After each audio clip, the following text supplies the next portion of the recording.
সংখ্যাতত্ত্ব অনুসারে ৭, ১৬ এবং ২৫ তারিখে জন্ম নেওয়া ব্যক্তিদের মূলাঙ্ক সংখ্যা ৭।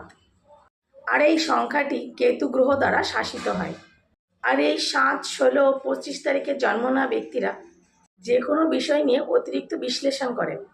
এর ফলে এরা প্রায়ই মানসিক অস্থিরতা ও মনোযোগের অভাবে ভোগেন।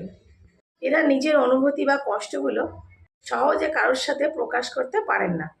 অনেক সময় তারা নিজেদের আবেগে চেপে রাখেন, যার ফলে এদের মানসিক অস্থিরতায় ভুগতে দেখা যায়, যেটা তাদের ভিতরে একাকিত্ব বাড়িয়ে দেয়।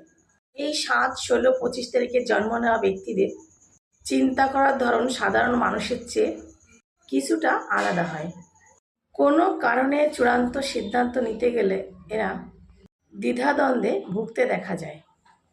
আপনি যদি এই মূলাঙ্কের জাতক জাতিকা হন, তবে নিজের মানসিক শান্তির জন্য ধ্যান করা অবশ্যই আপনার জন্য জরুরি।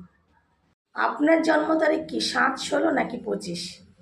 আপনার জীবনে বা সম্পর্কের ক্ষেত্রে কী ধরনের সমস্যা হচ্ছে বিস্তারিত জানালে আমি আপনাকে সেভাবে নির্দিষ্ট কোনো সমাধান দিতে পারবো।